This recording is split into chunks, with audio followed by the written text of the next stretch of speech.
it's a very strong need, you must marry. If it is not a strong need, it's a passing need. You can work out your needs probably by just going to a cinema, then no need to get married, you know. Everything in your life, if you're handling your life sensibly, everything in your life is apportioned according to your understanding, your need and your capability, isn't it so? Yes? Your money, time, energy, isn't everything allotted the way you like to arrange it? This is also the same thing. How much of it? First of all, do you need it? Or are you doing it because of socially you're psyched? If there is a need, if I ask you to stop it, you will become perverted because it'll all happen in your head. I keep hearing these complaints all over. Some people, generally women, keep complaining their husbands are excessively physical. Some women constantly complaining, he doesn't lay a finger upon me. Whatever happens, it's a problem because it'll never happen exactly the way you want it. As long as another person is involved, nothing will ever happen 100% the way you want it, isn't it so?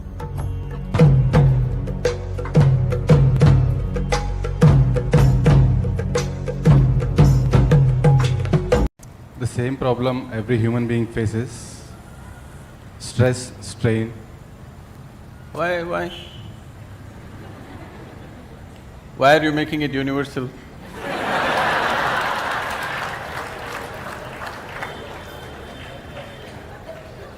You are assuming that. Okay, you are stressed and strained and what? And one more point. Torture. Getting married and traveling in the path of yoga to reach to the destination, and not getting married, going on the path of the yoga. Which one is the best way?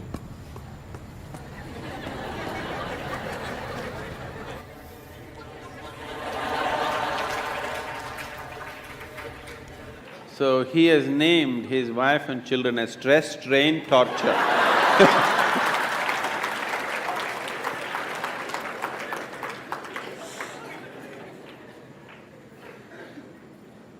Wife and two children, stress, strain and torture, how's that? I don't want you to travel on the path of yoga. Whatever goddamn path you're traveling on, take yoga with you.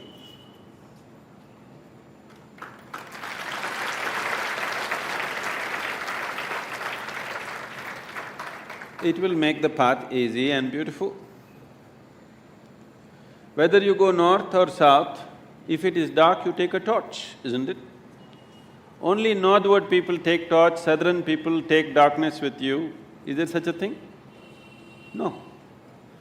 So, you getting married is because of your needs. You were not born with your wife, were you?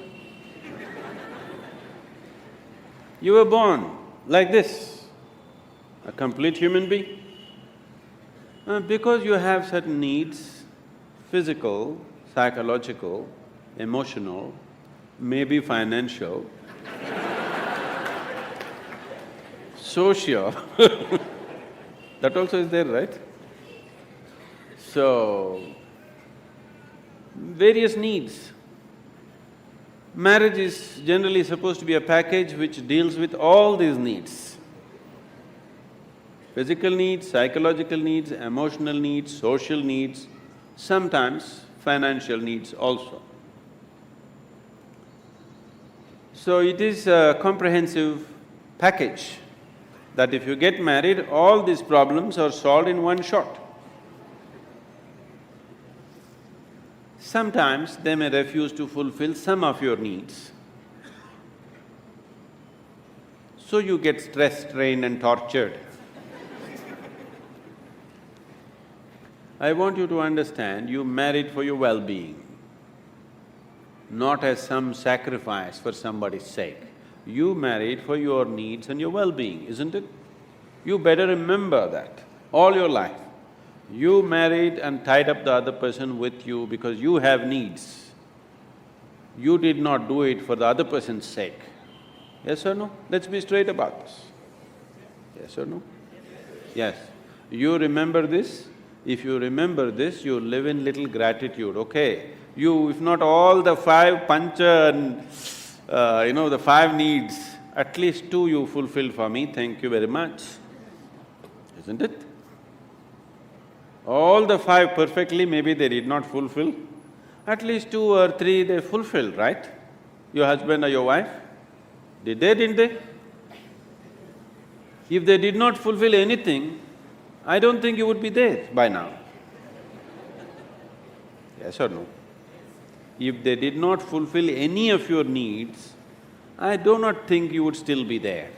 They are fulfilling some needs, a few things maybe they are not able to fulfill.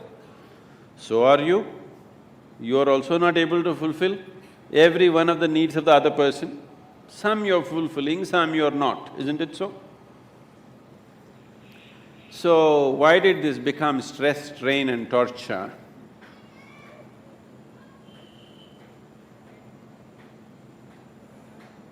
Whichever way you have made it, till now, it doesn't matter.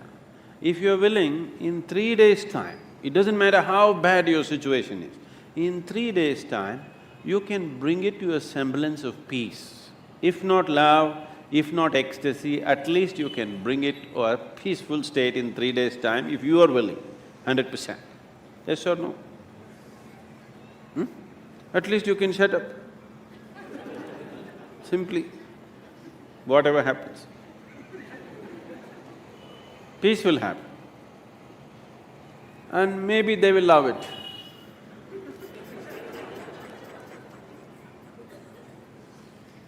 So, don't walk the path of yoga, whatever the path, you must carry yoga with you. If you carry yoga with you, it'll light up your path, whatever path you have chosen. You have chosen your path out of your needs. You already done it, so that's up to you. Those who have not done it, I would like you to choose your path not out of your compulsive needs, but of your conscious needs. So, when that stage in your life comes, it is time to consciously look at your life and see, will today's needs mean something to you after 5 years or 10 years? Will it be worthwhile to tie up your life for the simple needs that you have today, or are these just passing needs for you? It's a very strong need, you must marry. If it is not a strong need, it's a passing need. You can work out your needs probably by just going to a cinema, then no need to get married, Yes, many people are like this, their needs are not very strong, it's just passing. But social structure tells them you have to.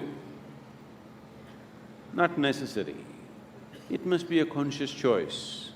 Whichever way you go, it must be your conscious choice, not compulsive choices.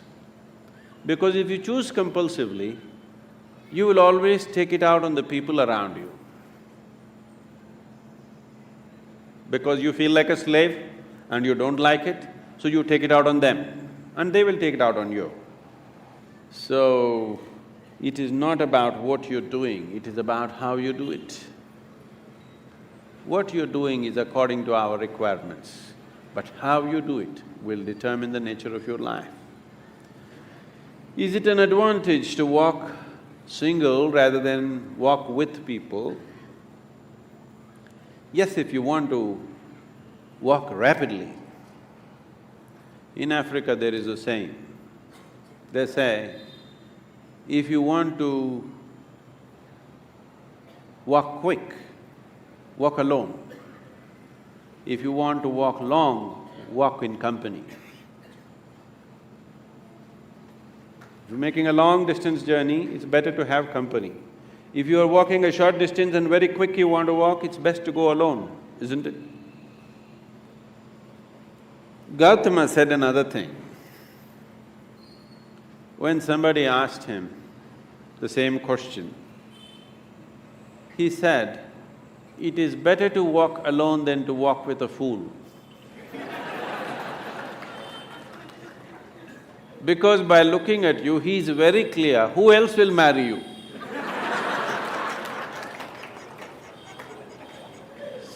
So that is Gautama's way of working. So he said, he's always discouraging people to take company. He said, this life is a brief walk, why do you need company? When you leave this body, it's a long place, there I will be there. This is the offer. But you think life is long. So maybe you need company. If you need company, you take it. But how you conduct this company is very important. If you want to conduct this sensibly, one of the most important things that you need to do, particularly with your children, you must do this, is your psychological and your emotional framework should be around the basic fact of life. The basic fact of life is that you're mortal. Your psychological and emotional structure should be formed around your mortality. This is most important. If you're constantly aware that this is a brief life, any moment you'll fall dead actually, then you would organize your life and conduct your life in a certain way. When you know time is ticking away, any moment you'll be knocked down, you have no time to get angry with somebody, isn't it? You have no time to fight with somebody here.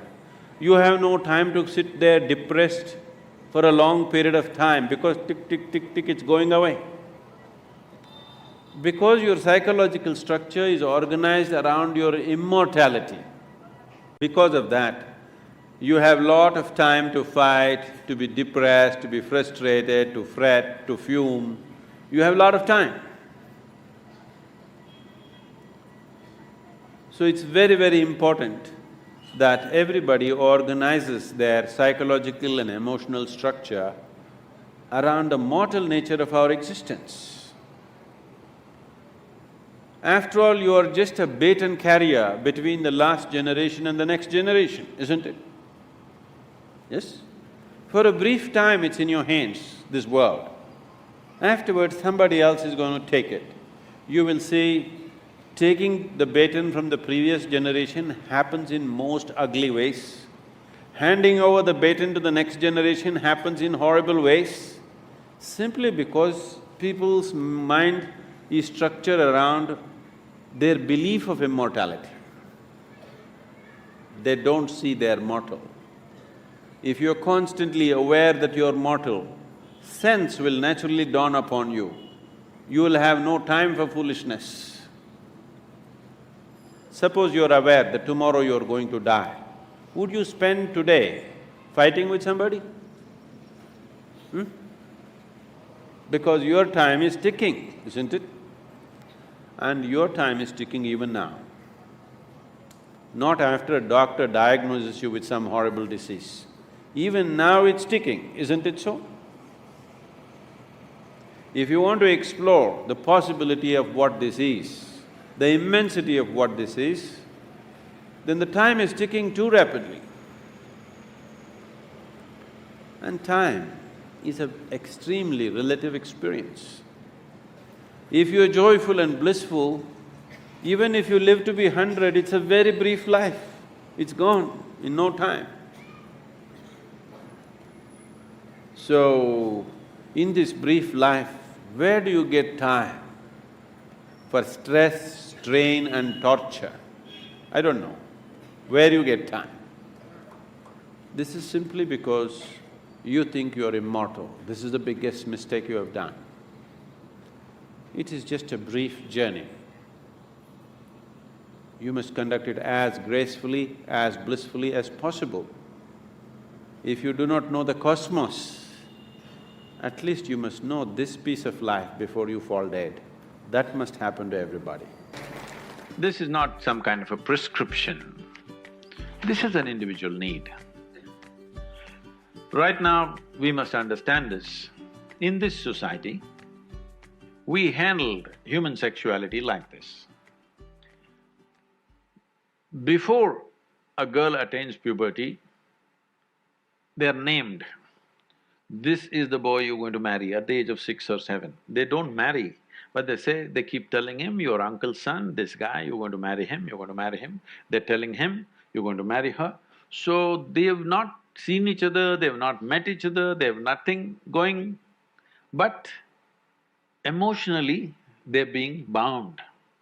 Before they touch each other physically, they want them to be emotionally bound in a strong way. So this is the technique of the culture, how they dealt with it. So when you become or attain to your puberty,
when your body blossoms into certain possibilities, now your emotions are already with somebody.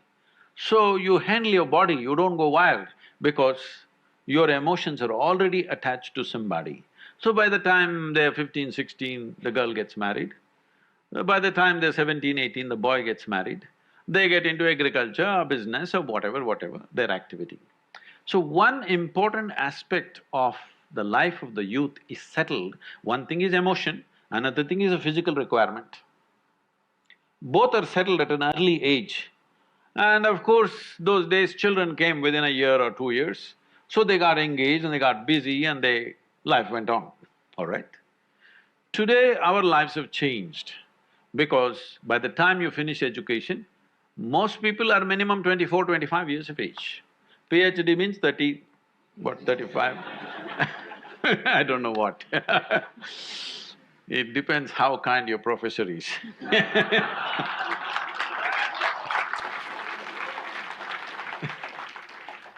So, let us say average education time is 25 years of age. By the time they get employment and settle down somewhere to reasonable financial security, 30 years of time, all right? The peak of human hormonal function is between 15 to 30. You're not teaching people some ascetic way to live. You're not giving them some sadhana that they're transforming their energy into some other possibility and attaining to something else. There is no such thing. And there's close proximity with the opposite sex. If you don't want to address it, then you will create an unhealthy society, very unhealthy society, which unfortunately is finding expression in violent ways in our society because we've not addressed the fundamental needs of a human being. First thing is nourishment.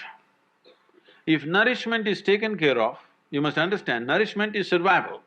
Once survival is taken care of, naturally the species, this is not even individual, the species that you are is longing to reproduce. This is how it's built. It's longing to reproduce because this is survival of the species. If people don't reproduce, there is not going to be human race, isn't it? So, your body and your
mind plays many tricks, and how when you look at somebody, you suddenly think they're the most beautiful, suddenly you think they're the most fantastic, you will discover later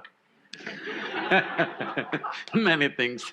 But initially, everything is clouded. See, I'm telling you, let's say you are 10, 12 years of age, you looked at people, they're quite normal. Suddenly you became 14, every little bump on somebody's body is a world by itself. Simply because your hormones begin to influence everything. In a way, your intelligence is hijacked by your hormones. Now, this is not to be judged as bad or good, this is a natural process. There may be a few people who will go beyond that. It's fantastic for them if they can go beyond that. They're not compulsive about it, they went beyond it, fantastic for that person. But you expect the whole society to go beyond it, you're just stupid. Such a thing doesn't happen.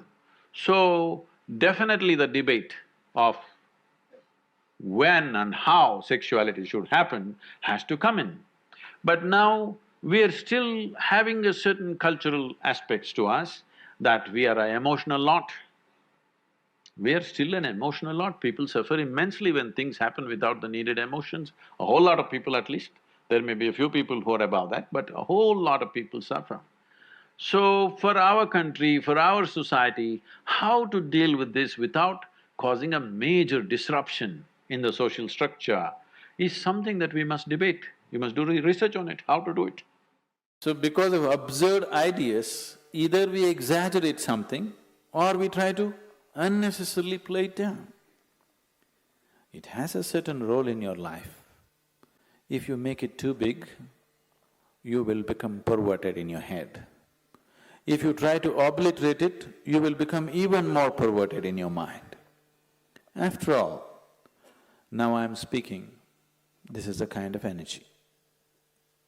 You are looking at me, this is a kind of energy.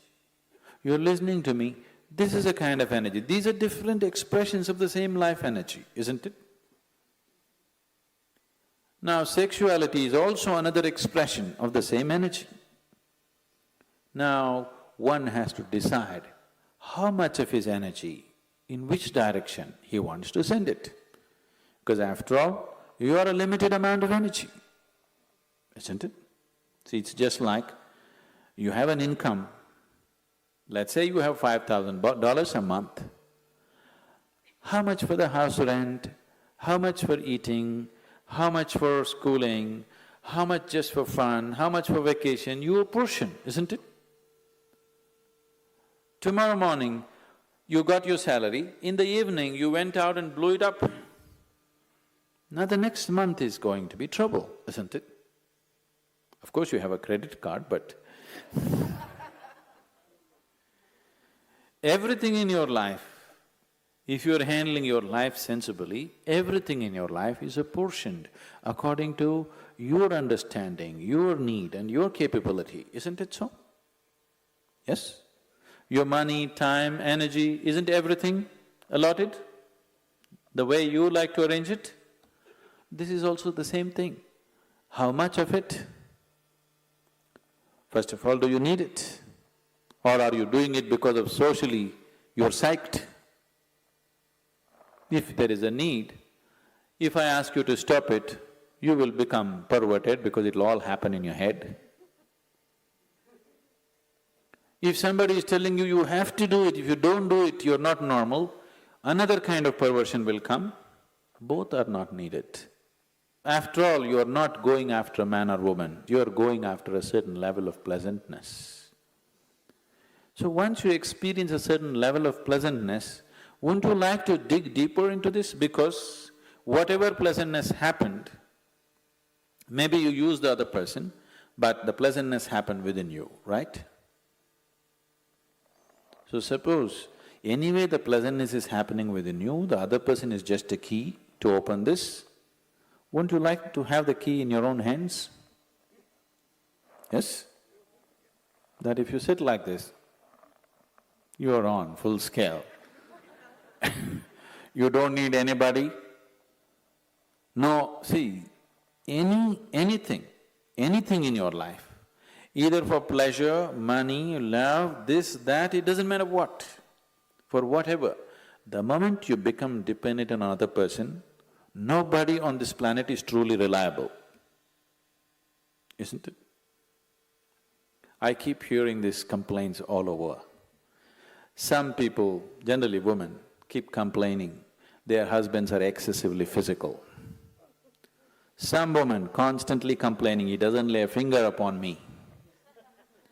Whatever happens, it's a problem, because it'll never happen exactly the way you want it.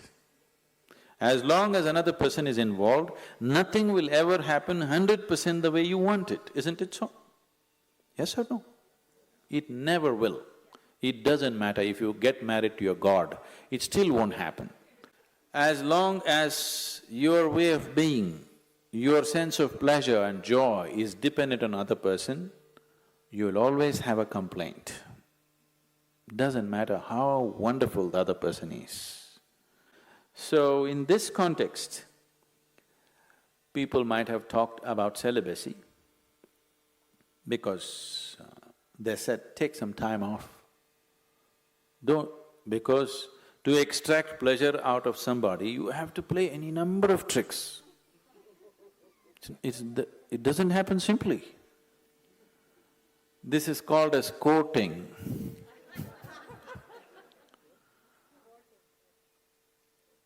Once you go to the court, the judgment day will come. It takes enormous amount of time, effort, energy, and all kinds of other things, frustrations, jealousies, problems, everything attached to it. So somebody said, take time off from those things and see if this could be internally generated, and then being with people will become more out of your love than out of your need, which is definitely a better way to be with people, isn't it?